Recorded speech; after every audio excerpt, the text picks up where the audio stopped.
Hi there. Welcome back, y'all. So today we're gonna jump into some real deal flight attendant I wish they told me appeal. I am going to set my seniority aside and I'm gonna keep it real with you guys. I have gotten a lot of like emails and private DMs and things of that nature on Instagram asking me, you know, questions about bases and you know, what's it like to live in New York and all of that stuff aside. So I again have my handy dandy list, which I hope covers what you guys actually want to know. Again, I'm always happy to help.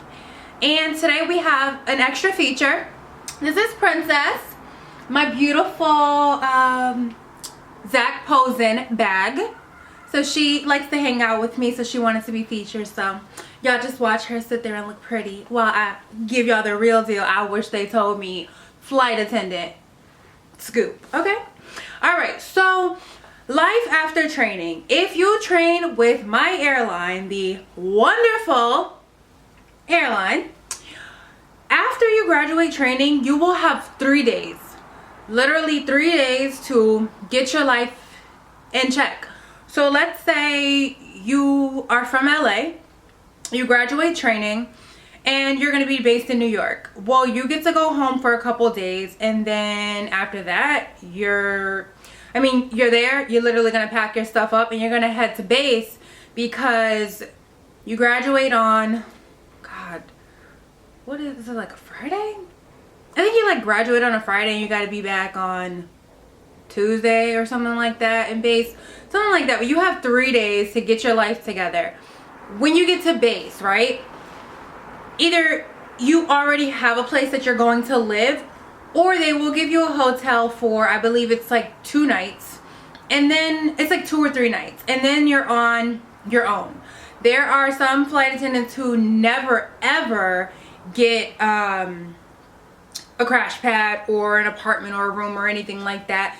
They literally just stay in the lounge, or they back their trips up so that, you know, they're flying like 15 days and then they're off the rest of the month, or however they want to do it. Some people fly as much as, you know, they want. So it really just depends. I do not live in a crash pad. I should start by saying that, because I've gotten a lot of those questions. Do you live in a crash pad? I do not. I already lived in New York City. So I live in Manhattan, and I already had a place. Like, well, my fiance and I, we've already had our place. We've been here for some time. So when I went to training, I knew that I wanted New York City because New York has the best flying, and I wanted to be home. I love New York. I love New York. So my seniority aside, although I would love it for you to boost my seniority, if you do choose New York as your base, just be aware that you have to cover LaGuardia, JFK, and Newark. Now, I will keep it 200% and say that I have only been to Newark one time, and that was by choice.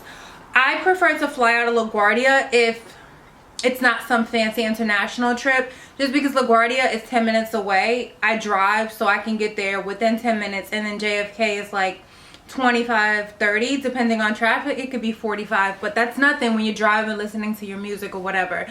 So we have employee parking, so you can bring your car. You get employee parking, and they give you like a little hang tag for your car, and we have an employee bus that shuttles us to the airport, because our lot is a little bit further away. So don't feel like you will have to rely on public transportation. I do take the subways like normally, not for work though, like on a day-to-day. You know, if I have something to do or whatever, I will take the subway. So I got a message from one girl in particular, and she was just saying, you know, she's a little scared with public transportation if you have like a short call and you have to be to the airport a little early. I totally understand that. My beliefs is that I'm always protected. So I always feel like I'm safe. I am always safe. I always have someone watching over me. Someone is always with me. So I don't have that fear. I do understand how it could be if you're coming from a small town, or if it's something that you're new to. But just know that there's Uber. Again, it's your best friend here in New York City too. There are like a lot of flight attendants live in what's called Q gardens, or they'll call it crew gardens, because so many, you know, flight attendants live there and pilots and stuff, so it's the crew. So there is like a cab, and there is like a crew runner and things like that. So there are other options. It doesn't have to only be the subway. And I will say that your schedule, you can work it out. Like, you're not being short called all the time, or you don't always have an early report. So I'll hop into that a little more. Let me just write that down. Yeah, I'll hop into that a little more. But what I should say is a crash pad. Although I do not live in one, I did help a few friends find them. And what I did is I hopped on Craigslist. I looked for, you know, I typed in like crash pad. I looked for a crash pad in Queens. I looked for crash pads that had like, not like that had photos. They had, you know, it was the ad was well written, the phone number was there, the photos was there. So I didn't have to fill in a lot of the blank for my friend. My friend wasn't too familiar with New York City, but I wanted to, you know, help her out. I helped a few friends out actually, but I'll just talk about this one in particular. And when we went there, the way the setup was each room had 4 beds. So 2 sets of bunk beds. There was a connecting bathroom in the middle of them. So let's imagine a bedroom, a bathroom, a bedroom. They all shared that one bathroom in the middle. So 8 people to 1 bathroom. There was a sign-up list, like you would say what time you need the shower. But again, when we were there, literally out of those 8 people, only 1 person was there. So because people, you know, it's not like it's only American Airlines or only Delta or only, you know, Sky West or Mesa or Spirit or whatever. Like, it's all different airlines. I guess some may be dedicated to one particular airline, but this particular crash pad wasn't. And then another room had 8 beds in there, and there were 2 girls that were just actually there. The rest were gone.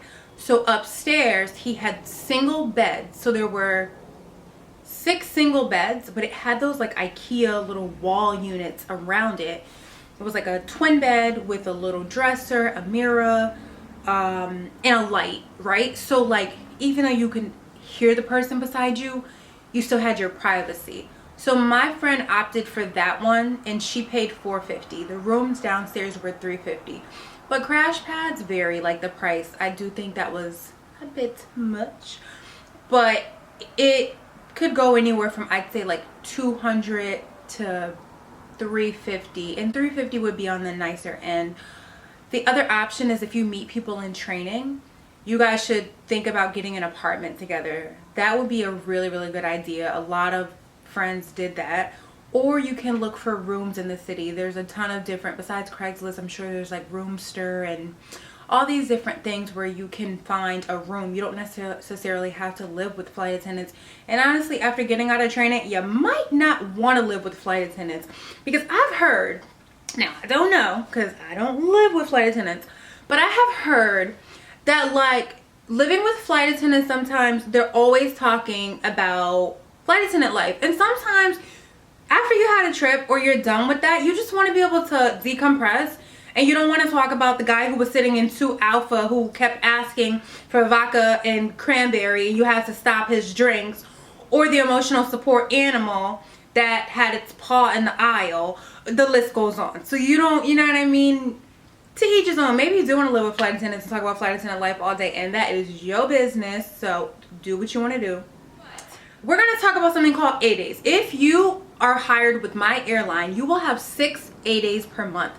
A-Days are access days, or in flight attendant life, adventure days. Meaning you don't know where you're going to go. If you are just as open-minded as you said you were when you applied, and you are flexible as you said you were when you applied, and you're happy-go-lucky and all of that, then you may end up in Narita or Bozeman, Montana. But don't sleep on Bozeman, Montana, because that hotel has a really nice fireplace and the people are so nice and the food is good and we get half off on the drinks. So hello somebody. But you just have to be flexible and open-minded. So on those days, let's say your A days are the 5th through the 7th of the month. At 12 o'clock midnight on the 5th, like when you're going from the 4th to the 5th, it will start literally at 12 o'clock midnight. And it will go until midnight on the last day. So we have a system. We can go into our system and you can see what trips are available.